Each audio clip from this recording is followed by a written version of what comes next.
Hello, you wonderful people, and welcome to another episode of Super-Fanta-Fi. This being a show where I talk about TV shows of the supernatural, fantasy, and or science fictional genre. For today's episode, I'm going to talk about the latest episode of Timeless. So, a very interesting episode. This week's episode, we had the team going back to the Alamo. Very kind of depressing episode. Obviously knowing the whole story and everything is just kind of, it's depressing at the same time inspiring, because it's like they knew the odds were against them and they still made a stand. Because, even more so in this situation, because it's like, for one, Flynn changed things, because things happen at a much faster rate. For them, it didn't really matter, because it's like they knew death could have come at any point in time. But, Lucy, Rufus, and them obviously know it's like, okay, it's coming a little bit faster, because apparently they had like 4 days. But basically, Flynn changed some things. He made the general and the other army kind of go like, okay, like expedite his attack. And interestingly enough, Flynn ended up killing like the head guy it was like, his name's Colonel Travis, whatever. He's the one that wrote the letter that basically called for reinforcements. That basically those reinforcements, it was like a famous letter that ended up inspiring a lot of people. So that basically it came back, and essentially it all led to eventually, them winning, and then eventually Texas being made, essentially. So. But sadly, Flynn ended up killing this guy. But things we didn't really get to see it too much in this episode, like, how Flynn dealt with this situation. I guess he just backed away from it. I don't know whether that's something we're going to see pop up later on, or is it just it was never really discussed. But Flynn actually confronted the general, because apparently he was throwing up a red flag. Now, red flag meant there was no quarter being held. Like, basically, everyone dies. Even those who surrender die. So including men, women and children. Obviously men, because soldier and everything. But initially in the history books, it's like women and children were allowed to live. But now he's making it so they don't. It's kind of a miscalculation on Flynn's part. And he tried to convince him. I was halfway expecting Flynn to have killed the guy and kind of assumed command. But it's like, really, in the position he was, there was no way he was going to be able to kind of work that in. So he, probably after he screwed that up, he left. Because, it seems obviously he's trying to change things to fit a certain path in the time, like change the time to fit certain ways or whatever. Because obviously he didn't want women and children to die. Because he even said it himself, he's like, I'm a father, you're a father, so you got to understand why you wouldn't kill like children and women. But he's like, you told me to kill, the whole point was to expedite this attack because you didn't want anyone to get out. You didn't want that letter to get out asking for reinforcements. It's like, well, if women and children get out, they're bound to talk. So what's the point of, they're the same thing as that letter not allowed to get out because it'll lead to reinforcements showing up, son. Sadly, it's just, I find it interesting because so far we've always seen it not necessarily always work out in Flynn's case, but it's like things typically go the way he wants to a certain extent until the other group interferes. But this is a situation even they didn't interfere with. It's just human nature took over. It's like, no, like, you've kind of set me on this path, I'm going to follow it through, because this is, maybe, certain circumstances in his mindset that was kind of probably prior to him knowing about the letter, because maybe, in history wise, he didn't know about the letter, so that's why he didn't push for the attack faster to make sure no word got out, because to him, it probably didn't matter much about letting women and children go. It's like, oh, that doesn't mean anything, because, who really sees, the tide of battle changing, because it seems like it's such an overwhelming odd. The Alamo is just like 100 people against thousands. So it's kind of like, what can anyone else do? So probably didn't think much of it. So, but now Flynn kind of put it in his head, so he's thinking about it. So, but like I said, it would have been interesting to see what Flynn would have done. And like I said, he can't really do much. It's like he's kind of already tampered with it as much as he could, because it's like anymore he might even end up screwing over his own plans. We really didn't get to see what it was exactly Flynn wanted. Obviously, it seems like whatever he's trying to do against Rittenhouse, it does seem like it is about changing specifically America, but it seems like it might be just the world in general.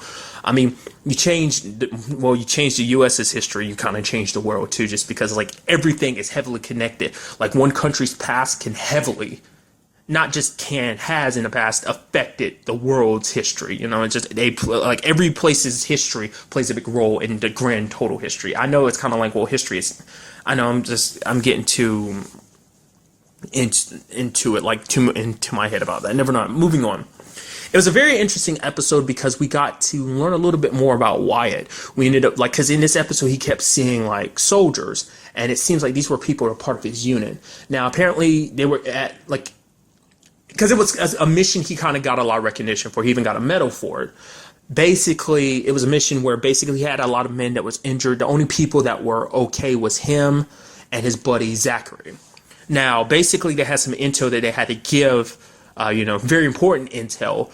But, Zachary was like, hey, why don't we flip a coin to decide who goes? Because one of us is going to have to say, one of us has to go to get this intel. It's too important. So they flipped the coin for it, and it came, Wyatt ended up winning. And Zachary was like, oh, yeah, like fate. Fate wants you to survive. So I guess this is another reason why Wyatt has such, in his head, like he hates the word fate. It's like, someone dying, someone surviving, like that's why he doesn't believe in fate. It's just, at the end of the day, it's just dumb luck. It could have easily just as easily been him that stayed there, and Zachary could have been the one that went, but it's like he's the one that survived. His man died making sure that he's the one that survived to get the intel away, and he got a medal for it. It just, we kind of see that side of Wyatt we've never really seen before, kind of like, that sad side of him, just like, because Wyatt's not the biggest one about sharing his feelings, obviously, but this was kind of a situation where you kind of see him a little more vulnerable.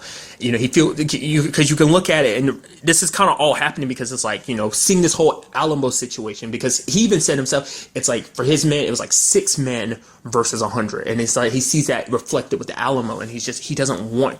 He even at one point telling Lucy, he's like, no, I'm gonna stay. I can't leave these men behind. It's like he wanted to make up for the past because he felt, and it's not something you can say what you want and be like, oh, it wasn't really his fault or anything, but that guilt is still there. It's like he survived and his men did, his friends didn't. So that's not something easy to deal with, no matter how much you tell someone it's not your fault. Like, that guilt's always going to be with them. And so, he was going to know, I'm not going to let these men fight and die alone. They're here fighting and surviving. He's like, to him, he's like, I got nothing left to live for. My wife is gone. I'm basically getting fired anyway, because it's like, I'm not doing my good job good enough, because they were going to replace him, which at the beginning he accepted it without really much hubbub. He was just kind of like, okay, I get it. I haven't killed Flint, sir. I understand what you're going to replace me. Oh, that dude you replace me with? He's a good guy.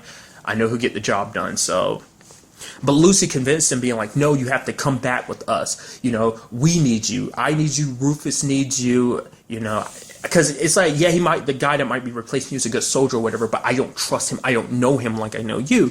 Which in my brain is kind of like, you've seen it a little bit, but it's been there in the back of my mind. I don't know if I've mentioned it before, but possibly Lucy and Wyatt. I mean, maybe she just meant that just as a friendship thing, but it's like, I feel like there's a little bit more, just kind of the exchanges they have sometimes, I even like the conversation Rufus had at the beginning when he was like, wait, you're getting fired? How do I get fired? It's like, I don't want to be doing this job anymore. So, but it's kind of that real moment, and just, he realized that he had to be there for his team, because he has to be there to make sure to look out for them, because just as he's very important to them, they're very important to him too, whether he'll really actually admit it or not. He actually, talks to that soldier later on, the guy that's replacing him. He's like, oh, there's a mission or whatnot. He's like, so how long can you get this job? He's like, I'm going to stay here a while. I got a new team to be with. And it's like, oh. Because even Rufus and Lucy were like, nah, we're not going to, like, if you're not going to keep Wyatt, we're leaving. And, Rufus being a pilot and everything, it's like, he's the only one that can pilot. So it's like, if you don't have Rufus, you don't have, you can't time travel and go after Flynn. So it's just kind of interesting. And another thing in this episode, the benefits of, wasn't it last episode Lucy pushed for like, hey, give me a cover story, because her mom started asking questions episode. So it's like 3 o'clock in the morning, where are you going? And she's like, oh, I'm going to work. I signed a non-disclosure agreement. I can't really say anything more. She's like, well, just talk to me. I won't tell him. I was like, Mom, you know what I mean. So her mom's pushing and prodding. She's like, oh, the fact that you're acting differently, you're not taking your teaching job very seriously, you moved in with me, you're not even seeing your fiance, which I'll kind of get to that in a second. But it's just like, she's like, you're not the Lucy that, I raised. You're just kind of leaving your life behind and whatnot. And she said, well, maybe I'm not. Which she does kind of bring up a valid good point.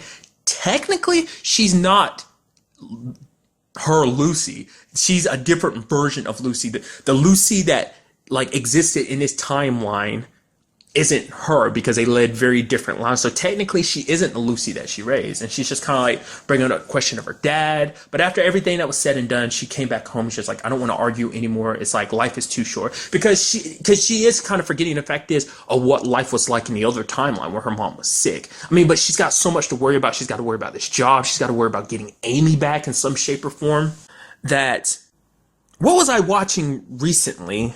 I don't remember now. I'm completely spacing on it. Right. Frequency. I know I'm throwing it in there, but you know, in that show they brought up the fact is like there's no guarantee you'll ever get the original timeline back, and that's something I feel like Lucy hasn't quite, you know, given into yet. It's like the fact is she might not ever be able to return things back to normal, and even if she's able to get it somewhat right, who's to say everything will be exactly right? I mean, because as we see, the past is always constantly changing because of the stuff that they do, and they interfere in good ways but also in bad ways too. Like I said, making sure all those people, and a lot of those people survived on the Hindenburg in the first episode, led to her mom not meeting Amy's dad and them getting together like that. So, but you do have Lucy's mom giving her like, okay, here's your dad's name. Apparently, he was a professor when she was in college. They got together, but he tried to be the responsible person, be there. It's like, oh, I'm gonna be there for the child and everything like that. You know, the things you're supposed to say, in her words. But it's like she didn't love him. It's like there's no future for us. She's like, I can handle this on my own. They fought a lot, and that was like the last time she really saw him. So he hasn't been a part of their lives. But it's going to be interesting to see, because I got little glimpse. I didn't focus too much on it because I try to go in stuff blind. It looked like it might have been Lucy on a campus or something. So I don't know, maybe that's related to her teaching job, because it does make you wonder, like, does she still do her teaching job? We haven't seen her at her job since the first episode. So I'm guessing she still does that in her meantime. It does make you wonder, like, what everyone does. I mean, we kind of have an idea what Rufus is. Rufus is there working and everything. But then you take, like, what does Wyatt do when he's not? I mean, we saw on one occasion, which, probably just hanging out until like the next mission. It's like, what can he do? So, but the interesting thing I brought up is if there ever is a Lucy and Wyatt thing, I feel like what could happen is it's like they get closer and everything. But like I said, I brought it up. I feel like at some point they're going to go into a period of time. They have to go back to a certain date, and it's connected to Wyatt's wife dying. Because it's like, they have not hit a very personal note yet. I mean, obviously in the first episode where we had the actress who played Patty Spivot from The Flash, I know it's the only way I can refer to her as, because I need to learn the actress's name, but she reminded him of his wife. That was kind of the closest thing we had. So in this, I feel like at some point that's going to happen, because this whole like situation about his wife, or maybe he finds out, like, maybe at the end of it, Wyatt ends up finding out, like, oh, like my wife's murder is connected all this. Maybe it's Flynn who ended up going back in time and killing her. Like I said, like I feel like he tries to go back in time to try and change it, but then ends up finding out the reason why she died is because she got associated with him after his mission with going after Flynn. Kind of got caught up in the middle of that when he was trying to protect her and everything. That's why,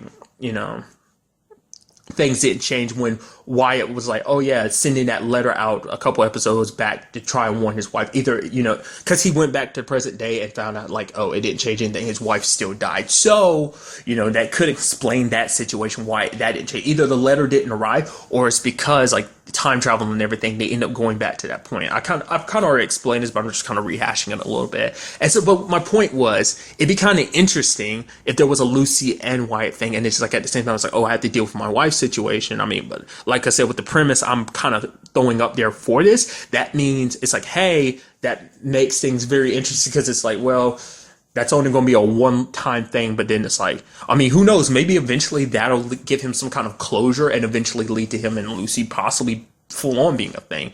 Or what will end up happening is there might be a bit of a thing. He does change things. She does just survive, end up coming back to present. She's alive, and it super complicates things. Because I don't know. I'm very curious to see what they do with Lucy's fiance, because it's like, will she kind of eventually, will it be a situation where she gets to know him a little bit more, like he pops up more? I feel like they're setting him up to kind of be like, I don't know, like there's something, because you always got that significant other that's actually a bad guy in disguise. It's like, oh, I just got close to you because it was part of my mission. Like, another show I can use an example is Orphan Black. The whole Paul situation. Paul was kind of implanted to be a monitor to, I mean, if you've never watched Orphan Black, all this is kind of meaning nothing to you, but, he was planted. So that's kind of a situation, he was planted to keep an eye on Beth and, that ended up kind of causing some problems and stuff like that. So I'm like, maybe it could be that type of situation with her fiance.